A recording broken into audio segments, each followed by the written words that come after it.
ने बनविला महार वैकुंठपती रुक्मिणीवर चोखोबाने उचलण्या ढोर राबविले त्या जगदात्मया.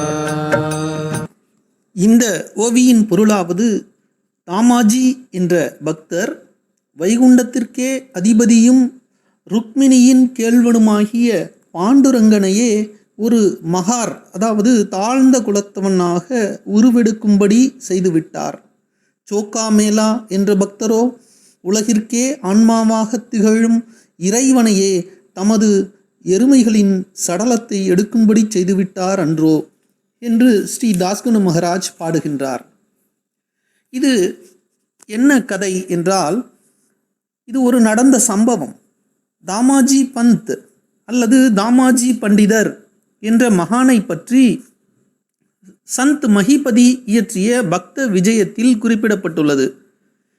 கிபி 1715 முதல் 1790 வரை வாழ்ந்த தாமாஜி பிடார் எனும் நகரை தலைநகராக கொண்டு ஆண்டு வந்த பாமினி சுல்தானின் ஆளுகைக்கு உட்பட்ட மங்கல்வேதா எனும் கிராமத்தின் வரி வசூலிக்கும் அதிகாரி ஆவார்.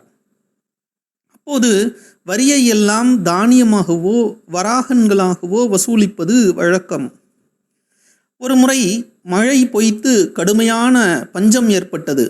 எல்லா உயிர்களிலும் பாண்டுரங்கனையே கண்ட தாமாஜி பசிப்பினியால் மக்கள் மடிவதைக் கண்டு வருந்தி அரசின் வருவாயான தானிய களஞ்சியம் முழுவதையும் மக்கள் பசியார திறந்துவிட்டார்.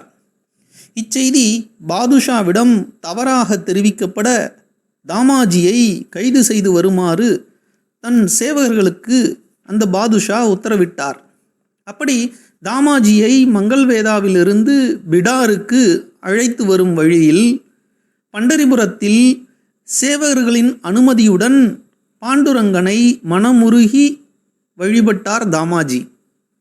அதே நேரத்தில் பாண்டுரங்கன் தாழ்ந்த குலமாக அக்காலத்தில் கருதப்பட்ட மகார் என்ற குலத்து தலையாரியினுடைய உருவத்தில் பிடாரில் பாதுஷாவின் அரண்மனைக்கு வந்து தாம் தாமாஜியின் சேவகன் என்று கூறி தாமாஜி செலுத்த வேண்டியதாக கருதப்பட்ட முழு தொகையையும் வராகன்களாக செலுத்திவிட்டு அதற்கான ஒப்புகையை ராஜமுத்திரையோடு கூடிய ரசீதையும் பெற்றுக்கொண்டு சென்று மங்கல்வேதாவில் தாமாஜியின் வீட்டில் சேர்த்து விட்டார் பாண்டுரங்கன். இந்த பாண்டுரங்க லீலை குறித்தே தாஸ்கனு மகராஜ் இந்த ஓவியில் தாமாஜி பரம்பொருளையே மகார் குலத்தில் தோன்றச் செய்து விட்டார் என்று நயமுற வர்ணித்துள்ளார். சரி, சோக்காமேலாவினுடைய கதை என்ன? சோக்காமேலா அவர்கள் மங்கல்வேதாவில் வாழ்ந்த விலங்குகளின் சடலங்களை நீக்கக்கூடிய ஒரு சமூகத்தில் குலத்தில் பிறந்தவர் ஆவார். மிகச்சிறந்த பக்தரான அவர் பண்டரிபுரத்திற்கு பாத யாத்திரையாக செல்ல கிராமத் தலைவரிடம் அனுமதி கேட்டார். அந்த காலத்தில் விலங்குகளின் சடலங்களை எடுக்கும் சடலங்களை யார் அப்புறப்படுத்துவது என்று கூறி சோக்காமேலாவிற்கு அனுமதி மறுக்கப்பட்டது. ஆனால் பாண்டுரங்கன் மீதுள்ள அதீத பக்தியின் காரணமாக கிராமத் தலைவரினுடைய அனுமதியின்றியே சோக்காமேலா பண்டரிபுரத்திற்கு சென்று விட்டார். அந்த நேரத்தில் மங்கல்வேதாவில் ஒரு எருமை இறந்துவிட அதன் சடலத்தை சோக்காமேலாவினுடைய உருவத்தில் தோன்றிய பாண்டுரங்கனே அப்புறப்படுத்தினார். இப்படி பக்திக்காக எதையும் செய்ய கடவுள் தயாராக உள்ளார் என்பதை தாஸ்கனு இந்த ஓவியில் நயமுற குறிப்பிட்டுள்ளார்.